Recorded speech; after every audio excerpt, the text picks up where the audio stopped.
Hello everyone, welcome to Grammarly hacks by Kavita. आज के इस सेशन में हम डिस्कस करेंगे फुल लेंथ इंग्लिश पेपर। आप इसको मॉक टेस्ट भी कह सकते हो कि किस हिसाब से आपके जब एग्जाम में पेपर सेट होता है तो क्या पैटर्न रहता है और किस हिसाब से आपके क्वेश्चन आते हैं, वो सारे के सारे हम आज कवर करेंगे। टोटल क्वेश्चन 25 डाले हैं मैंने, क्योंकि आपके जेकेपी कांस्टेबल के पेपर में 25 क्वेश्चन आएंगे। तो पेपर मैंने एग्जैक्टली आपके जैसे एग्जाम में पेपर आता है वैसे ही सेट किया हुआ है। हम 1 बाय 1 हर एक क्वेश्चन को देखेंगे और साथ में उसके पीछे का कॉन्सेप्ट को भी साथ में समझेंगे। और साथ ही में आप लोग मेरा इंस्टाग्राम पे ग्रामरली हैक नाम से पेज है, उसको भी आप फॉलो अप कर सकते हो। फॉर फर्दर डिटेल मैंने इसका लिंक जो है अपने यूट्यूब चैनल पे मेंशन कर रखा है। अब हम बिल्कुल भी टाइम वेस्ट नहीं करते हैं, अपना पहला क्वेश्चन देखते हैं। फर्स्ट क्वेश्चन लिखा हुआ है fill in the blanks with suitable article. पहला क्वेश्चन एग्जाम में आपको आर्टिकल का आया हुआ है, ठीक है ना। आप जानते हो आर्टिकल हमारे पास क्या क्या है, ए, एन और द। और एक होता है हमारे पास जीरो आर्टिकल, जहाँ पे हमें आर्टिकल लगाने की जरूरत ही नहीं होती, ठीक है ना। हमें बस इतने में से क्वेश्चन निकालना है अपना। क्वेश्चन लिखा हुआ है the sun rises in the east comma and sets in dash west. सूरज उदय होता है ईस्ट में और कहाँ डूबता है, वेस्ट में डूबता है, ठीक है ना। देखो कोटेशन में रख रखा है, क्यों रखा हुआ है, क्योंकि ये जनरल बात भी ऐसे ही होती है, ठीक है ना। इसके अलावा कुछ और नहीं होता, तो ये एक साइंटिफिक लॉजिक भी यही है, ठीक है। अब देखो आपको आर्टिकल यूज करना है। देखो डायरेक्शन से पहले लगाया है ना, ईस्ट से पहले आर्टिकल दा, तो वेस्ट से पहले भी क्या आएगा, आर्टिकल दा आएगा। तो उसको नोट डाउन कर लेना कि अगर एग्जाम में क्वेश्चन डायरेक्शन का आता है ना, ईस्ट वेस्ट नॉर्थ साउथ, तो डायरेक्शन से पहले क्या आता है, हमारा आर्टिकल दा आ जाता है। एक क्वेश्चन था यहाँ पे आर्टिकल का। अब एग्जाम में कभी कभार ना यहाँ से टेंस का क्वेश्चन भी बन जाता है। वो कैसे बन सकता है, आपको लिख के दिया हो सकता है the sun is rising, the sun is rising, rising in the east. देखो अब आपको मैंने अभी कहा कि ये एक फैक्ट ही है कि सूरज कहाँ से उगता है, ईस्ट से उगता है। एक जनरल स्टेटमेंट है हमारी, तो हम इसको कंटिन्यूस टेंस में नहीं कर सकते। यहाँ पे द सन इज राइजिंग नहीं होगा, द सन राइजेज ही होगा, ठीक है ना। तो वो भी देख लेना एग्जाम में, कभी कभार वहाँ से बहुत ही बेसिक क्वेश्चन आता है। आपको पता है कि साइंटिफिक ट्रूथ हो गया, जो भी हमारी हैबिचुअल एक्शंस हो गए हमारे, ठीक है ना, या पेपर की हेडलाइंस हो गई, वो सारे किस में आते हैं, हमारे सिंपल टेंस में आते हैं, ठीक है। तो ये हमारा सिंपल टेंस में रहेगा जब क्वेश्चन हमारा टेंस का होगा। अभी ये आर्टिकल का था, तो इसलिए मैंने यहाँ पे दा लगाया। और क्यों लगाया, क्योंकि डायरेक्शन के पहले हम लोग आर्टिकल दा लगाते हैं। इसको मैंने हाईलाइट कर दिया, ठीक है ना। तो नोट कर लेना इसको। Now moving towards next question. Second question दिया हुआ है आपको, फिलअप की फॉर्म में है। The teacher must blank the unique style of a learner in order to blank it to the desired knowledge. Teacher को क्या करना चाहिए, देखो मस्ट है मतलब करना ही चाहिए, ये एक नेसेसरी ऑब्लिगेशन है टीचर के लिए, है ना, कि उनको यूनिक स्टाइल को देखना चाहिए लर्नर के। किस लिए देखना चाहिए, ताकि उसमें क्या हो सके, वो डेवलप हो सके उनके अंदर क्या, एक डिजायर नॉलेज। तो माइंड में वर्ड डेवलप आ गया ना। देखो यहाँ पर लिखा हुआ है द टीचर मस्ट परपेचुएट। अब परपेचुएट का मतलब ही क्या होता है कि हम जब किसी चीज़ को लगातार कंटिन्यू करना चाहते हैं किसी के अंदर, या हम वो समझाना चाहते हैं, तो अगर यहाँ पे लगाएंगे हम परपेचुएट, तो देखते हैं अपना आंसर क्या बनता है। The teacher must perpetuate the unique style of a learner in order to develop. देखो डेवलप भी यहाँ पे आ गया ना हमारा, ताकि क्या हो सके, बच्चों में विकसित हो सके क्या, उनका डिजायर्ड नॉलेज। वहीं अगर हम देखेंगे सेकंड ऑप्शन को, लिखा हुआ है the teacher must appreciate. Appreciate की तो बात ही करने को भी आई नहीं है, तो ये तो हमारा ऐसे भी गलत हो जाएगा। अगर हम थर्ड को देखेंगे तो थर्ड में क्या लिखा हुआ है, टीचर मस्ट एब्जॉर्ब। टीचर ने क्यों एब्जॉर्ब करना है, वो तो बच्चों की बात कर रहा है, तो ये भी गलत हो जाएगा हमारा। और जो फोर्थ ऑप्शन है वो कहा है टीचर मस्ट डिस्कवर। चलो डिस्कवर हम लिख लेते हैं यहाँ पे कि टीचर को डिस्कवर करना चाहिए यूनिक स्टाइल लर्नर के अंदर। किस लिए, इन ऑर्डर टू, कुछ अच्छा करने के लिए ना। नेगेटिव तो नहीं होगा, तो हार्नेस तो ऐसे नहीं आएगा। तो जो आपका ए पार्ट है वो यहाँ पे बिल्कुल सही बन जाएगा, ठीक है। नेक्स्ट क्वेश्चन है आपका, choose the one which best expresses the meaning of a given phrase. आपको एक फ्रेज दे रखा है, आपको उसका मतलब देखना है। वो लिखा हुआ है किसमें, बोल्ड एंड इटैलिसाइज्ड को मैंने रेड से हाईलाइट कर रखा हुआ है, ठीक है। लिखा क्या है question, the cashier wipe the nose of his employer by presenting false bill. मतलब कैशियर ने क्या किया है, कुछ ऐसा किया है जिसकी वजह से क्या हुआ, जो एम्प्लॉयर था उसके उसने फॉल्स बिल्स बना दिए, है ना। मतलब कुछ गलत ही किया, नेगेटिव किया है, तो मतलब कहीं ना कहीं उसने उसको अब्यूज किया होगा।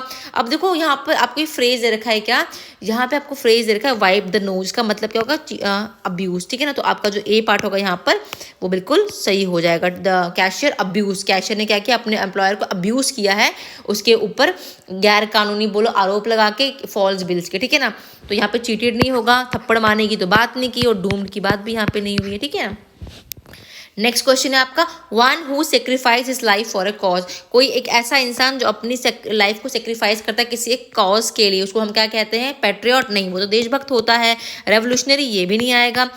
मार्टियर या सोल्जर, हम कंफ्यूज हो जाएंगे कि भैया सोल्जर लगाएं या मार्टियर लगाएं, तो एग्जैक्ट क्या होगा, मार्टियर। मार्टियर को क्या बोलते हैं हम लोग, one who sacrifice his life, जो अपनी लाइफ को सेक्रीफाइस करता है। और सोल्जर कौन होते हैं, जो देश के लिए आगे बढ़ते हैं, ठीक है ना, देश के लिए अपनी जान के लिए वो भी रेडी रहते हैं। लेकिन martyr is someone who sacrifices, ठीक है। तो यहाँ पर डी भी नहीं होगा, यहाँ पर जो होगा आपका बी जो ऑप्शन है वो आपका राइट वन होगा।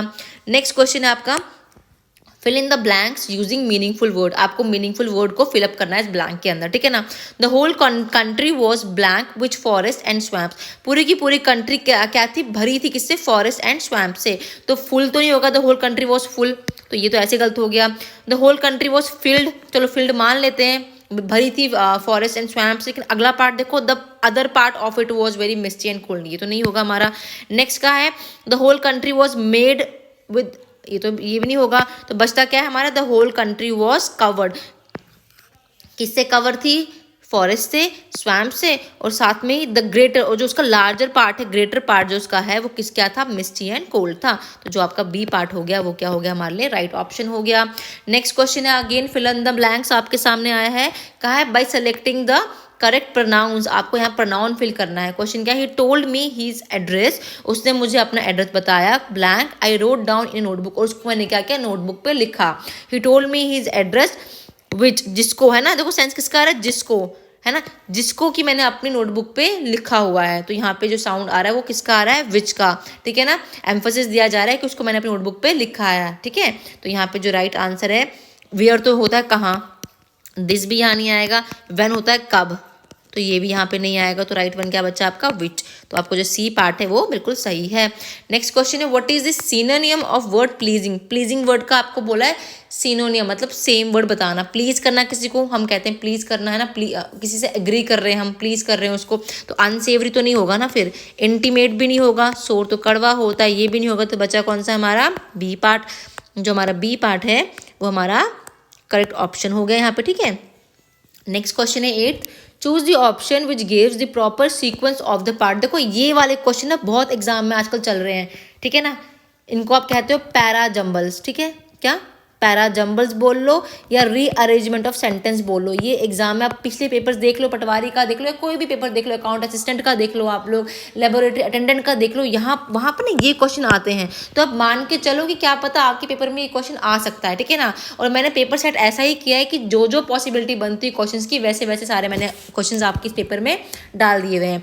आपको क्या किया होता है, आपको ABCD 4 ऑप्शन दिए होते हैं, वो ऊपर नीचे करके दिए होते हैं, उनको आपको करेक्ट सीक्वेंस में लगाना होता है। उसके लिए आपको 4 ऑप्शंस दिए होते हैं, जो बेस्ट सूट करेगा वो आपका आंसर रहता है। अब ध्यान कर रखना, कभी भी इन क्वेश्चन में कनेक्टर्स से बिगिनिंग नहीं होती। कनेक्टर्स मतलब आपके जो कंजक्शंस होते हैं ना, वो इन सेंटेंस की बिगिनिंग नहीं करते हैं। हाँ, किसी चीज़ का नाम दिया हो या किसी पर्सन का नाम दिया हो, बिल्डिंग का नाम दिया हो, कोई रिनाउंड चीज़ हो ना, उसकी बिगिनिंग हमारी हो सकती है।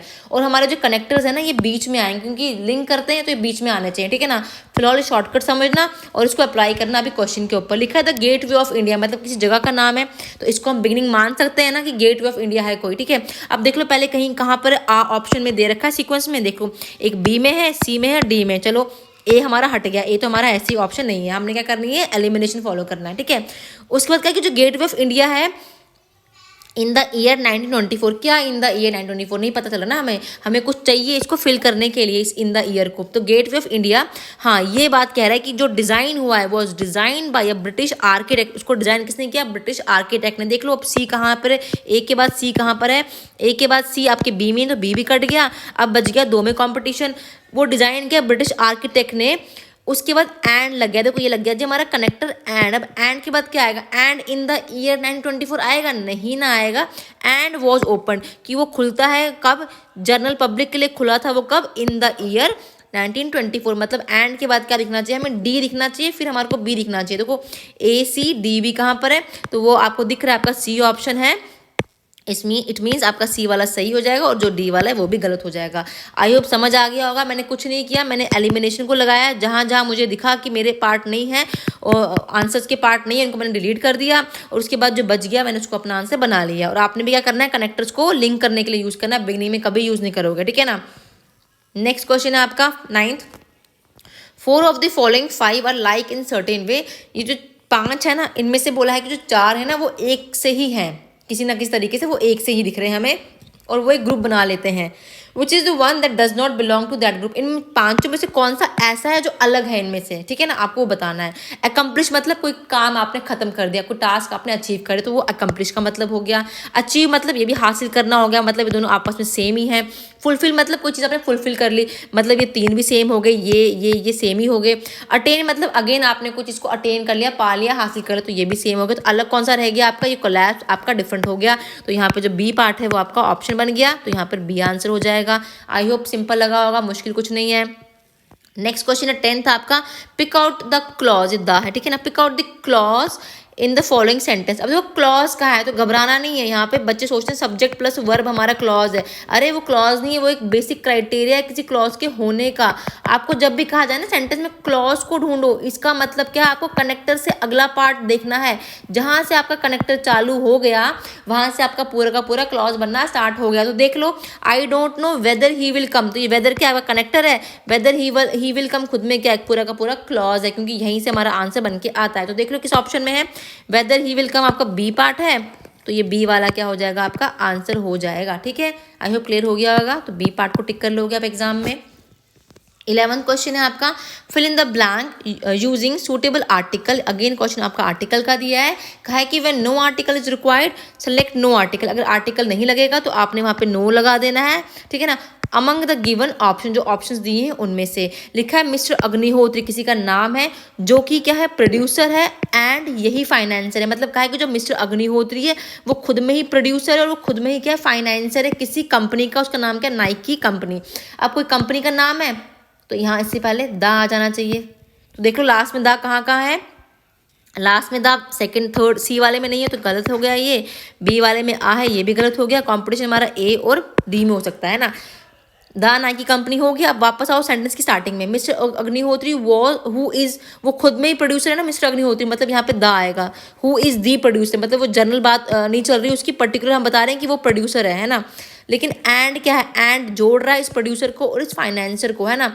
अगर यही मिस्टर अग्निहोत्री प्रोड्यूसर भी है फाइनेंसर भी, इट मीन्स यहाँ पे आर्टिकल नहीं आना चाहिए। अगर यहाँ पे मैं लगा देती आर्टिकल, मान लो अगर मैं दा लगाती, मतलब मैं किसी दो लोगों की बात कर रही होती, ठीक है ना। लेकिन यहाँ पर मिस्टर अग्निहोत्री एक ही इंसान है कि वही प्रोड्यूसर और वही फाइनेंसर, तो क्या होगा, mister Agnihotri who is the producer and financier, मतलब यहाँ पे क्या आएगा, नो आर्टिकल, ठीक है ना, ऑफ दी नाइकी। तो यहाँ पे जो आपका डी पार्ट हो गया ना, इस हिसाब से हमारा डी जो है हमारा ऑप्शन बन गया। आई होप क्लियर हो गया होगा।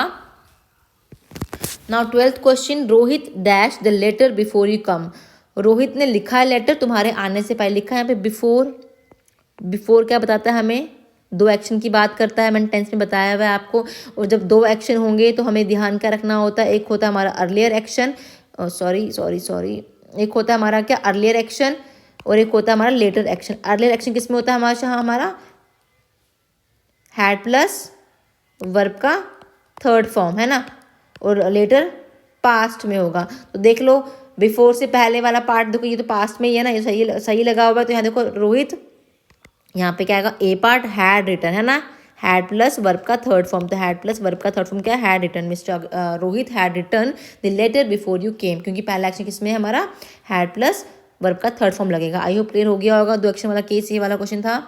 नेक्स्ट क्वेश्चन है 13th, replace the question mark. आपको रिप्लेस करना है क्वेश्चन मार्क को किससे, with an option that follow the same logical applied. ऐसे क्वेश्चन पेपर में काफी दिखते हैं, ठीक है ना, लॉजिकल वाले।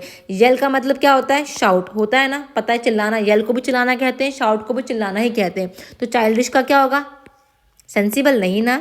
बच्चे सेंसिबल होते हैं, नहीं होते हैं। बच्चे एडल्ट होते हैं, नहीं होते हैं। बच्चे मैनली हो सकते हैं, नहीं। बच्चे क्या हो सकते हैं हमारे, इमेच्योर। तो यहाँ पे जो सी पार्ट है ना हमारा, वो आंसर बन गया। नेक्स्ट क्वेश्चन है, fill in the blank with suitable preposition from the given alternatives. Preposition लगाना है आपको। कहा है I fell asleep dash the drama, मुझे नींद पड़ गई थी ड्रामा देखते देखते। मतलब फॉर तो लगाते हो आप किसके लिए, ड्यूरेशन को बताने के लिए, ये तो नहीं आएगा। सिंस लगाते हो पॉइंट ऑफ स्टार्ट को बताने के लिए, पॉइंट ऑफ टाइम को बताने के लिए, ये भी नहीं आएगा। ऑन बताते हो आप सरफेस मीनिंग को बताने के लिए, ये भी नहीं आएगा। तो बचता क्या, ऐसे भी ड्यूरिंग ही बचता है। और यहाँ कहा भी क्या, आई फेल एस्लीप, मुझे नींद पड़ गई थी ड्रामा देखते देखते, ड्यूरिंग द ड्रामा, ठीक है ना, उस वक्त में नींद पड़ गई थी। तो यहाँ पे जो होगा आपका बी ऑप्शन सही हो जाएगा। नेक्स्ट क्वेश्चन है, fill in the blanks with suitable tense. अब आपको टेंस का यूज करना है। कहा है they dash return my bag, उन्होंने मेरा बैग रिटर्न किया, है ना। तो अब किया या नहीं किया देखते हैं, यहाँ पे नॉट लगा है, हर में मतलब नहीं किया, नेगेटिव सेंटेंस है, तो दे आर, देखो दे के साथ दे क्या होता है हमारा, दे इज प्लूरल, तो दे आर तो नहीं होगा, दे इज नहीं होगा, दे हैज तो दे हैव होगा, तो दे हैवंट या हैव नॉट बोल लेते हो आप इसको, ठीक है ना। तो यहाँ पे जो होगा आपका डी पार्ट होगा, क्योंकि दे था तो देख सकते क्या लगाते हैं, हैव लगाते हैं। नेक्स्ट क्वेश्चन आपका कहा है सेक्रेड मीन्स, इस सेक्रेड का मतलब क्या है, हिंदी में बोलते हैं पवित्र, सेक्रेड को, है ना, पायस बोल लेते हैं इसके लिए एक वर्ड हम लोग, ठीक है ना। तो यहाँ पर बोला है सेक्रेड का मतलब क्या है, सीक्रेटली छुपा के होता है ये तो नहीं होगा, प्योर मतलब साफ ये भी नहीं होगा, नन ऑफ दो अबो तो है नहीं, यहाँ पे एक वर्ड है Holi, Holi is pure, sacrament तो यहाँ पे होली हो जाएगा, सी पार्ट आपका। 17th क्वेश्चन है आपका एक्सट्रीमली सॉरी, एक्सट्रीमली सॉरी, कहाँ गया पेपर, अभी वेट अ वाइल,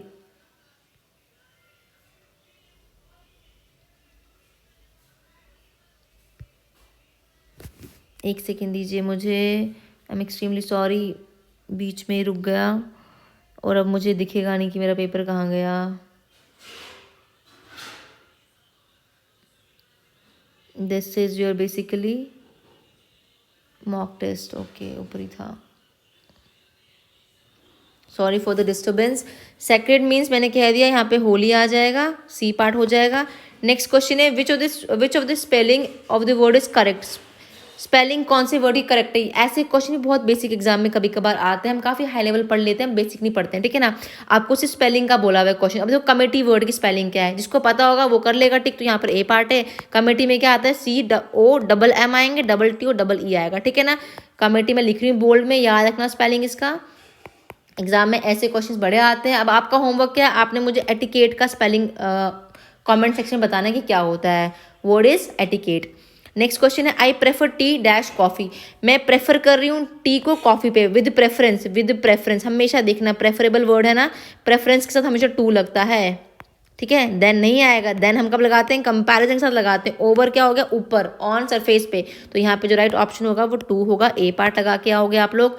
नेक्स्ट है इनकॉरेजेबल, इनकॉरेजेबल का मतलब क्या होता है, ठीक है ना। इनकॉरेजेबल मीन्स आप कह सकते हो कि कोई चीज़ ऐसी, ठीक है ना, या आप कह लो किसी का ऐसा बिहेवियर जिसको आप करेक्ट नहीं कर सकते हो, which can not be change, which can not be reform, तो यहाँ पर दिया रखा option which can not be corrected, ठीक है ना।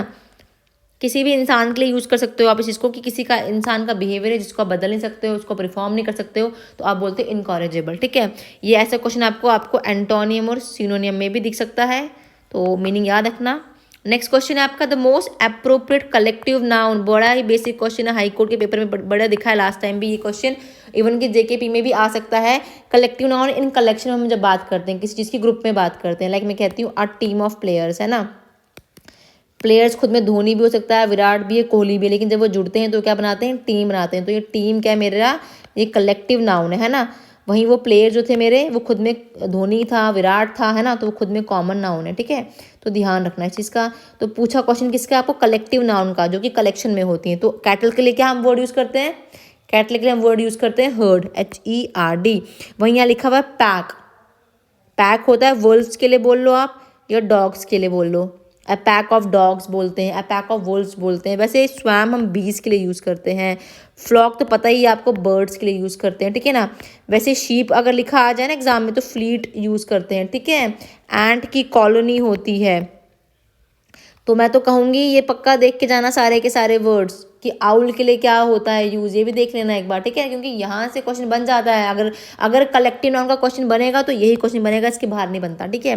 नेक्स्ट क्वेश्चन है make passive sentence from he was writing a letter, बोला है एक्टिव से पैसिव बनाना है। देखो he was writing a book लिखा हुआ है आपके सामने, आपको पता ही है कि बेसिक क्या होता है, सब्जेक्ट वर्ब ऑब्जेक्ट होता है, ये एक्टिव में होता है। जब हम पैसिव बनाते हैं तो क्या करते हैं, हम ऑब्जेक्ट को पहले ले आते हैं, सब्जेक्ट जाता है लास्ट में, उससे पहले हम बाई लगा देते हैं, और बीच में क्या आता है हमारा बी फॉर्म, बेस फॉर्म, जिसमें is am are was were, और वर्ब का थर्ड फॉर्म लगाते हैं हम हर केस में। और जितने टेंस 12 होते हैं उनमें से केवल हम 8 की वॉइस बनाते हैं, तो ध्यान रखना। अब क्वेश्चन देखो यहाँ पे लिखा he was writing a letter, ये क्या लिखा हुआ है, वॉज राइटिंग, ये लिखा हुआ है ना, he was writing a letter, तो वॉज लिखा है, ये आप वॉज कह लो, आप वर कह लो, साथ में क्या लगा है, कॉन्टिन्यूस है ना, तो बीइंग और उसके बाद वर्ब का थर्ड फॉर्म देख लो कहाँ पर है, वॉज वर्ब के केस का है ये। तो a book is written by him नहीं होगा, a book was written, was देखो अब यहाँ बीइंग है और बीन है, बच्चे यहीं कंफ्यूज होंगे। बीइंग हम लगाते हैं कब, कॉन्टिन्यूस में, और बीन लगता है परफेक्ट में। किसमें, परफेक्ट में। यहाँ तो परफेक्ट की बात नहीं हुई है, यहाँ का है वॉज वर। वॉज वर के बाद हम क्या लगाते हैं, आईएनजी। देखो वॉज के बाद क्या, आईएनजी कॉन्टिन्यूस है, तो कॉन्टिन्यूस में क्या लगाओगे वर्ड, आप बीइंग लगाओगे ना, तो a book was being written by him. I hope समझ आ गया होगा, ये बी पार्ट है। नेक्स्ट क्वेश्चन है, I met him after a long time but he gave me the cold shoulder. मैं उससे काफ़ी समय के बाद मिला या मिली, लेकिन उसने क्या किया, मुझे कोल्ड शोल्डर दिखाया, मतलब इग्नोर किया काइंड ऑफ, है ना, उसने मुझे उतना भाव नहीं दिया। द कोल्ड शोल्डर इस फ्रेज है, तो फ्रेज आपको बोला इसके लिए एक वर्ड बताओ, तो यहाँ पे आ जाएगा इग्नोर्ड मी। इंसल्ट तो नहीं किया ना, क्योंकि उसने बात ही नहीं किया, डांटा भी नहीं होगा उसने, अब्यूज तो किया ही नहीं होगा, तो यहाँ पे बचता है क्या, इग्नोर मी। काफ़ी अरसे के बाद मैं उससे मिला या मिली, लेकिन उसने मुझे क्या किया, इग्नोर किया, तो आपका डी पार्ट हो जाएगा। 23rd क्वेश्चन है आपका, from the given alternative choose the one that best expresses the meaning of this given idiom और फ्रेज। ये एक दे रखा है आपको ईडियम, हैंग इन देयर, इसका बोला है आपको फ्रेज का मतलब बताना है। अब देखो हम जब कहते हैं हैंग इन देयर, मतलब क्या होता है, ये एक वे है किसी को एनकरेज करने के लिए, किसी काम के लिए, लेकिन हम कहते हैं कीप गोइंग ऑन, डिफिकल्टी जितनी मर्जी है, तुम्हें हार नहीं माननी है, तो उसी को बोलते हैं हैंग इन देयर। तो इट्स नॉट कॉम्प्लिकेटेड तो नहीं होगा, गो टू स्लीप तो बेकार का ऑप्शन है, ये भी नहीं होगा, स्टार्ट ओवर भी नहीं होगा, तो डोंट गिव अप, आपको गिव अप नहीं करना है ना उस चीज़ के लिए, तो यहाँ पर क्या होगा, B part, don't give up. ठीक है, नेक्स्ट है choose the correctly punctuated sentence. Punctuation का क्वेश्चन है आपके सामने आया हुआ, आपके सामने 4 ऑप्शंस दे रखे हुए हैं, लिखा है वी हैव 2 ऑप्शंस हियर। हमारे पास क्या है, 2 ऑप्शंस हैं, क्या क्या है, स्टे एंड फाइट और रन लाइक द विंड। अब देखो यहाँ पर आपको एक कॉलन दे रखा हुआ है, एक में सेमी कॉलन दे रखा हुआ है, एक में तो कुछ भी नहीं दे रखा है। जिसमें कुछ भी नहीं दे रखा है वो तो ऐसे ही गलत है, थर्ड वाला, क्योंकि वी हैव 2 ऑप्शंस के बाद क्या, कहीं तो कॉमा कुछ तो होगा ही ना, नहीं है तो गलत है। देन फोर्थ में we have 2 options, comma stay and fight, comma और रन लाइक द विंड। देखो अब यहाँ पर क्या 2 ऑप्शंस है, मैंने आपको पहले भी कहा था कॉलन का यूज़ कब करते हैं, जब बहुत सारी चीज़ों को हमें सेंटेंस में इंट्रोड्यूस करना होता है, लिस्ट को, है ना। तो यहाँ पे कहीं ना कहीं उसी चीज़ की बात चल रही है, तो यहाँ पे कहा है कि 2 ऑप्शन है, क्या क्या ऑप्शन हैं, स्टे एंड फाइट करो, अच्छा जी ये कर लेंगे, इसके बाद कॉमा आएगा, नहीं तो क्या करो, रन लाइक द विंड, और लास्ट में फुल स्टॉप है, और स्टार्टिंग में W कैपिटल में है।